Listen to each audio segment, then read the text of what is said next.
Les vraies voix Sud Radio, 17h-19h, Frédéric Brindel. Bon, c'est un plaisir d'être avec vous, vous l'avez compris, sérieux et souriant, c'est la devise. Avec nous, Catherine Evrard, présidente fondatrice de CE Consultant, qui est un cabinet de chasse de tête de dirigeants, chasseuse de tête de dirigeants, oui. et donc spécialiste du monde de l'entreprise. Ça va avoir son importance dans un instant.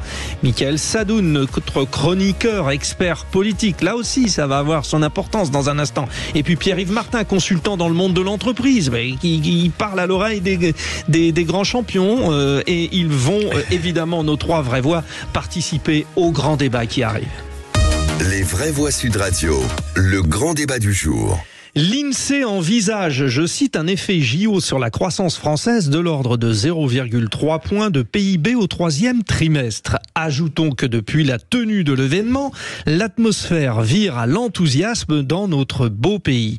Le Centre de droit et d'économie du sport de Limoges estime que les Jeux Olympiques sont susceptibles d'avoir généré sur une période d'environ 15 ans, qui a donc débuté, qui se perdurera jusqu'à 2034, générer entre 6 et 11 milliards d'euros en termes de retombées économiques. Pourtant, la parenthèse et l'instabilité politique paralysent nos entreprises et l'angoisse rôde chez nos acteurs de l'économie. Nous vous posons la question. Je vais vous donner la tendance dans un instant. C'est sur le compte X de Sud Radio. Dites-nous, est-ce que l'économie française va-t-elle bénéficier de l'effet Jeux Olympiques ? Vous nous appelez aussi pour nous dire ce que vous en pensez. Si vous vivez, comme ça a été le cas déjà, hier, on en a parlé avec des agriculteurs. Si vous voyez que l'économie française vire à l'inquiétant et que des tendances vous inquiètent, ou alors d'autres, bien sûr, qui vous rassurent. On n'est pas obligé d'être négatif. Une tendance, cher Pierre-Yves Martin. Qu'est-ce que disent les entreprises en ce moment ? On a l'impression qu'elles ont tout bloqué de leur budget. Alors, il y a eu à ce stade, il y a pour ma part deux temps forts. Le premier temps fort, c'est juste avant les JO. Là, c'est grosse inquiétude perçue, blocage de toutes les allocations budgétaires, de toutes les lignes d'investissement. En réaction à la dissolution, donc. En réaction à la dissolution, en réaction aussi au contexte économique qui est incertain, et à l'impact possible de l'organisation des JO sur notamment la vie parisienne et la vie économique parisienne. Et il y a un deuxième temps fort qui est fin juillet, début août, qui commence fin juillet, début août, où il y a une espèce de réconciliation un peu nationale, en tout cas sociétale, où les Français se mettent à exprimer leur soutien, leur passion pour le sport, pour les JO, pour Paris, pour la France, etc., etc. Ça n'a pas forcément d'impact sur l'économie française, ça c'est certain, mais en tout cas, dans la tête de nos concitoyens, ça a un impact fort. C'est-à-dire que on marche aussi, c'est un peu comme en sport, c'est-à-dire le monde de l'entreprise, de l'économie marche aussi au mental. Exactement. Et le mental, du coup, est meilleur. Il y a eu un effet de soulagement.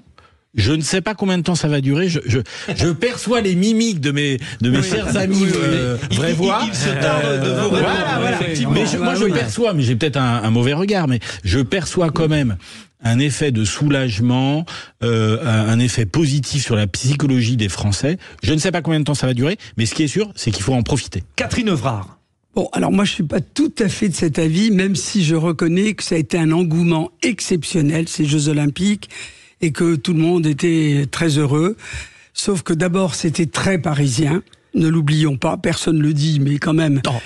Il y a eu des lieux qui en ont profité. Marseille, Lille, Châteauroux... Oui, un peu, mais bon. Deuxièmement, je pense que ceux qui se sont payés les Jeux Olympiques avant le Paralympique, où je viens d'entendre les prix, ont quand même dépensé beaucoup d'argent et ont surtout mangé sandwich, boissons, machin.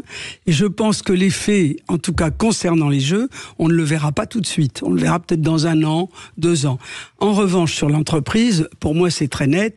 Ça date pas des Jeux Olympiques, ni même de la dissolution. La dissolution, on a rajouté une louche. Ouais. Excusez-moi d'être grossière. Ça a commencé l'élection du député de l'Europe, ensuite l'élection à l'Assemblée nationale, et depuis un moment, il n'y a aucune vision. Et je peux vous dire que je passe ma vie avec des grands patrons et des patatrons, les deux. Ouais. Et je vous dis franchement qu'ils sont pas sereins et qu'ils sont inquiets et qu'ils suspendent. Moi, j'ai franchement un volant de mission assez énorme. Et j'ai plein de fer au feu. Mais ils attendent. Je sais pas ce qu'ils attendent, mais ils attendent. Oui. Et en fait, c'est pas très bon. Catherine Evrard, par rapport à ce que vous nous dites, il y a donc 2 événements. Et Pierre-Yves Martin, avec son talent habituel, nous l'a bien recontextualisé. Je vous adore, Frédéric. Monseigneur, il est là. C'est-à-dire qu'il y a la dissolution. Donc là, on va dire, ça nous remet une plombée. Ah oui. Mais après, il y a les JO. Et là, donc finalement, c'est kiff-kiff, c'est un partout, la balle au centre. Et on se retrouve à la même problématique. Est-ce que les politiques en ont conscience, Mickaël Sadoun? Parce que là, en fait, c'est l'effet politique plus que l'effet Jeux Olympiques qui joue sur l'économie. Bon, alors c'est vrai que là, on a parlé de l'impact microéconomique. Je travaille aussi avec des chefs d'entreprise et je fais aussi plutôt le constat de Catherine Evrard, c'est-à-dire qu'ils sont un peu dans l'attentisme et ils craignent notamment la venue du NFP au pouvoir. Oui, ils sont très frileux. Hein. Voilà, nouveau Front Populaire. Ça dérive du nouveau Front Populaire. Ils craignaient aussi l'arrivée du Rassemblement National avant le deuxième tour. Mais de toute façon, le monde économique en général n'aime pas les extrémités politiques. Après, on en pense qu'on en veut. Et puis la démocratie, c'est la démocratie. Mais le monde économique n'est pas très friand de ça. Bon, c'est le regard microéconomique. Sur la macroéconomie, l'impact des JO est relativement décevant. C'est-à-dire qu'il y a eu des études économiques qui ont été faites avant les JO par exemple la banque Oddo BHF ou par exemple l'OFCE, qui est un institut d'économistes, je dirais, non intéressés entre guillemets, et qui prévoyait des retombées économiques de l'ordre de 15 milliards d'euros. On est plutôt aujourd'hui à 10 milliards d'euros. C'est bien, mais quel a été l'investissement? Et essentiellement dans le tourisme ou pas? Non. C'est 60% pour le tourisme et 30% dans la construction. Donc vous voyez qu'en réalité, les dépenses publiques ont alimenté l'économie à hauteur de ce qu'elles ont été investies. On a dépensé 10 milliards. D'investissements privés aussi quand même dans ces Jeux Olympiques. Oui, mais bon, c'est quand même l'État qui a régalé. Parce que les constructeurs, etc., j'ai envie de dire, ils ont bénéficié aussi de la main de l'État. Mais l'État a régalé, mais l'État a reçu en retour, parce que les prix des places... et puis l'État va probablement recevoir un peu en retour, mais voilà, l'impact économique est à peu près le même. C'est-à-dire qu'il a dépensé 10 milliards, il va récolter à peu près 10 milliards. Pour ceux qui ont fait un petit peu d'économie, ça s'appelle le multiplicateur keynésien. Il est à peu près de 1 pour cet investissement.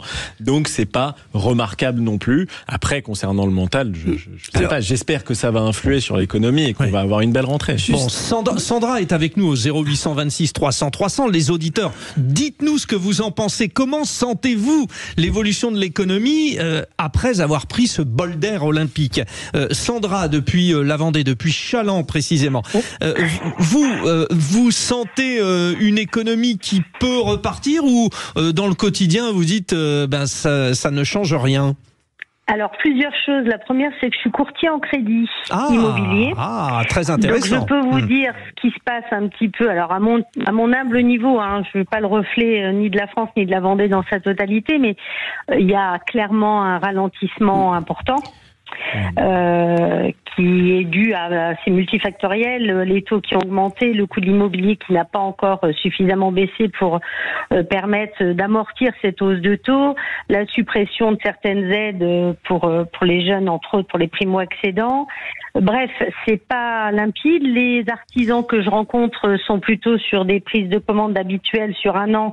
Là, ils sont plutôt sur du 3 voire 4 mois. Donc c'est quand même bon. Alors ça reste peut-être plus normal qu'en 2018-2019. C'était un peu particulier entre 2021 et 2023. Donc voilà, faut peut-être pas se fier au pic, mais c'est quand même un peu inquiétant. Et autre chose sur la côte, puisque là à Challans on est près de la côte et j'ai aussi de la famille sur la Charente-Maritime, les gens ne consomment pas. Voilà. Donc les gens sont là. On parlait de Keynes tout à l'heure. Ça, c'est pour le coup, c'est l'histoire de la relance par la consommation. Exactement. Oui, vous le sentez, les gens ne consomment pas. Donc sur la côte atlantique, oui. Dans l'ensemble, ils sont là. Il y a une petite baisse des réservations dans certains campings, mais dans l'ensemble, les gens sont présents. Par contre, vous voyez, j'ai une de mes belles-filles qui vend des glaces. Ils vendent beaucoup moins de glaces parce qu'une glace, quand on est une famille de 5, c'est 30 € pour juste avoir chacun une glace. Donc, oui, si d'ailleurs on pouvait baisser le prix de la boule, ça serait pas mal, parce que des fois il y a quand même un peu des abus. Moi je suis un fan de glace, mais bon. Ouais. Sauf que le patron, moi je le connais, et que lui aussi ses charges elles ont augmenté, donc il fait ce qu'il peut pour arriver à maintenir son affaire lui aussi. Et que du coup les perspectives des élections et entre autres ce triple pouvoir, ce monstre à 3 têtes qui n'arrive pas à sortir, là, c'est pas très rassurant pour l'économie ni pour la population. Parce que voilà, ça va pas être dans la stabilité. Moi, je suis pas une grande économiste, mais je me dis qu'on est parti pour quelques années de bazar et de non-décision, surtout, qui risque d'être compliqué. Alors, c'est assez intéressant d'ailleurs que vous disiez, je ne suis pas une grande économiste, mais j'étais juste en train de me faire, Sandra, la réflexion que, à travers des cas concrets, finalement, toutes les grandes thématiques de l'économie nous ressautaient à la figure, et notamment celui de la consommation. Par rapport à ce que dit Sandra, Pierre-Yves Martin, juste pour vous dire, sur la consultation, bon, évidemment, on s'y attendait un peu. Selon vous, l'économie française va-t-elle profiter de l'effet Jeux Olympiques? Vous dites non à 92%. Bon, je dirais, tiens, il y a 8% quand même. Voilà. Mais c'est vrai que s'il y avait que les Jeux Olympiques, finalement, on pourrait espérer, mais tout revient au quotidien. Pierre-Yves Martin. Oui, mais on a tous une part de responsabilité. Je reconfirme ce que j'avais évoqué tout à l'heure. Il s'est passé au niveau de la consommation un déclic entre fin juillet et début août, où les commerces de proximité, et je ne parle pas des commerces à Paris, je parle des commerces sur le territoire national, ont vu enfin un redécollage de leur activité. De manière maîtrisée, mais il y a eu une inversion de tendance. Ça, c'est le premier élément. Le deuxième élément, et c'est super parce que de parler d'économie simplement et de manière lisible, c'est super parce qu'en fait, l'économie, ce qui repose sur l'économie, c'est la confiance. Et quand je parle de responsabilité individuelle, je suis convaincu que, non pas en faisant les ozos irréalistes et écartés de la réalité, mais il faut aussi que chacun porte et soit animé par une posture optimiste. Oui. Mais positive, ce qui n'est pas notre cas. Oui, mais et si on se dit, Frédéric, Frédéric là, tous les 4, oh ça va mal, etc. Tous les 5 avec Sandra. Non, je caricature un peu, mais c'est pour vous. Non, mais justement, qu'a dit Sandra. Sandra a dit, j'ai bien écouté tout le détail. Mais moi aussi j'ai bien écouté. Et Sandra, n'hésitez pas à vous inscrire en faux si je travestis vos propos. Mais vous avez dit, ils sont là, mais ils ne consomment pas. Et ça veut dire beaucoup de choses. Ça veut dire que on y va, on a envie. Mais la boule de glace quand même. Attends, c'est 4 euros. Mais ça fait des semaines et des semaines, des mois et des mois que tout le monde se redit que c'est la catastrophe, c'est l'instabilité politique, ça va mal, on va pas s'en sortir. Après 2 ans, ça c'est l'inflation aussi, c'est le résultat de l'inflation. Après 2 ans d'expression médiatique sur l'inflation, mais il y a quand même une.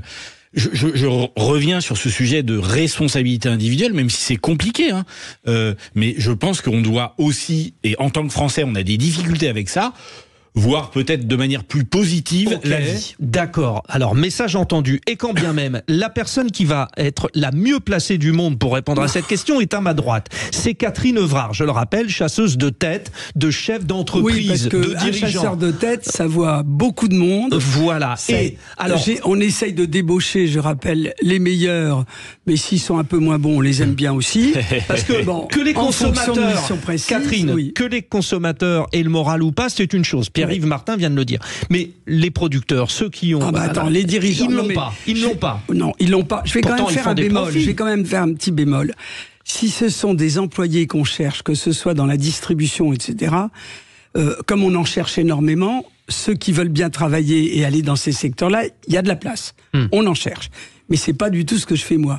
En revanche, les cadres et les cadres supérieurs, là, ça ne va bien que dans tout ce qui est geek. Alors, tout ce qui est informatique, le cloud, la cybersécurité, ça, je peux vous dire que ça, c'est booming. L'IA. Bon, évidemment, l'IA. Alors l'IA, l'intelligence artificielle, voilà. Mais tout le reste souffre énormément. Je peux pas vous donner de nom, mais il y a un patron de très grand groupe, plutôt dans les produits du luxe, qui depuis 6 mois a gelé tous les recrutements. Et il y en a pas qu'un, il y en a plusieurs. Et pourquoi gèle-t-il les recrutements ? Et parce qu'ils n'ont pas confiance en ce moment, parce qu'on sait pas où on va, parce que il y a pas. Franchement, c'est très compliqué. C'est-à-dire que parce que le secteur du luxe a aussi beaucoup profité de la période d'inflation. Non, puis la Chine. Il y a une raison dans le luxe. Oui, voilà. C'est que la Chine. Non, mais je vais pas vous parler que du luxe. L'automobile. Non, bien sûr. Parce que nous sommes généralistes. Oui. Valeo, pour pas les nommer, je sais que c'est un groupe exceptionnel. ils sont en train de licencier plein de monde. Oui, et ça, personne ne se rend compte de ce qui se passe. Ce qui veut dire et vous avez répondu à une autre question, Catherine, en haut de la pyramide des entreprises, il y a pas ce dynamisme, il n'y a pas ce moral. Ça dépend quand même, Michael Sadoun, ça dépend du choix du gouvernement, on en est là. Ou alors de l'Assemblée nationale. Enfin, on vit en Europe, ils font du business à l'international, ces gens. C'est très dépendant de ça quand même, parce que les conditions fiscales et leurs évolutions pèsent quand même beaucoup sur le moral des chefs d'entreprise, et d'autant plus sur le moral des grands chefs d'entreprise qui sont parfois soumis éventuellement à la dernière tranche d'impôt sur le revenu, qui va probablement évoluer si c'est le NFP au pouvoir, ou au retour de l'ISF qui a été ramené sous sa formule verte par Lucie Castet. Donc je pense que ça pèse sur le moral des chefs d'entreprise. Et puis en plus de ça, si vous voulez, l'économie en France, elle est produite à presque 50% par l'État. Donc comme on est dans une période où il va y avoir probablement une restriction budgétaire du fait des préoccupations autour de la dette, de la montée des taux d'intérêt marginaux, etc., je pense que l'économie va être un petit peu asséchée. Mais je pense que c'est une période nécessaire qu'il faut traverser, parce que depuis le Covid, notre économie vit sous perfusion avec les aides de l'État. Donc il y a un moment où il faut restreindre. Parce que quand on donne des perfusions à quelqu'un, ça l'évite de mourir. Quand même, mais ça le rend aussi dépendant. Oui, bon. Donc il faut, je dirais, arrêter progressivement pour que l'économie puisse retrouver aussi une autonomie et un dynamisme. Alors la question, oui, vous vouliez rajouter, Catherine Vrard. Il y a aussi l'effet PGE. Je l'appelle comme ça, pour les moyennes et petites entreprises qui ont tous profité de ça, mais il faut rembourser. Et je vous garantis que tout ça accumulé fait qu'il y a un manque de confiance, il y a quelque chose. C'est dommage, moi, plus ça va mal, plus j'attaque personnellement. Ça, j'ai fait ça toute ma vie et je pense que c'est ce qu'il faut faire. Donc je suis optimiste. Mais j'ai jamais vu, c'est ma 4e crise. Ça fait longtemps que j'ai créé ma société, c'est la première fois qu'il y a 0 décision.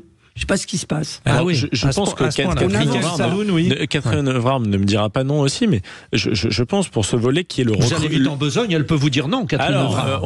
On va voir. Peut-être qu'on va avoir un débat. C'est pour la provoquer. C'est pour la provoquer. Pourquoi de ce que je vois dans les petites et moyennes entreprises, et pas au niveau évidemment des grandes entreprises qui opèrent sur un marché totalement différent de ressources humaines, mais les petites et moyennes entreprises ont des gros problèmes de recrutement. Je pense qu'il y a aussi une nouvelle jeunesse qui est en train d'arriver sur le marché du travail, qui a connu le Covid et qui a d'autres habitudes de travail, de ponctualité, d'absence ou pas, etc.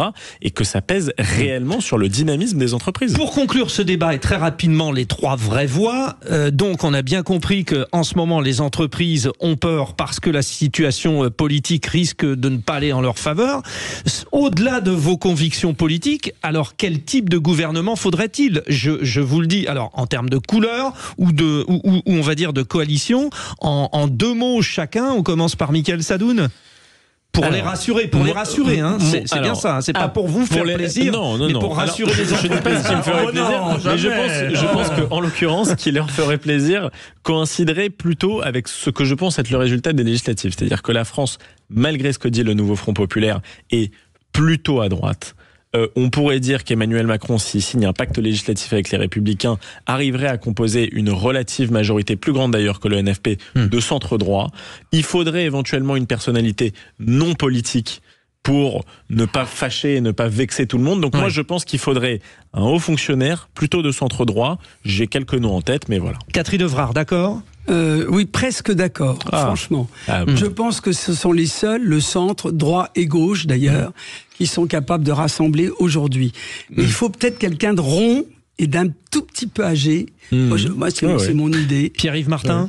Moi, je serais plus sur un axe de représentation nationale des tendances politiques. Et je ne sais pas si c'est réaliste, mais j'aimerais que ce gouvernement soit le reflet, au travers de personnalités dans des différentes tendances politiques, de l'extrême gauche à l'extrême droite. Pour rassurer les entreprises, on rappelle. Pour respecter le signal qui a été envoyé par les Français et respecter dans les urnes. Le signal, ça peut aider à l'économie. Et avec un Premier ministre qui soit suffisamment consensuel. Moi, j'aime pas du tout les hauts fonctionnaires parce que vous êtes gentil avec eux.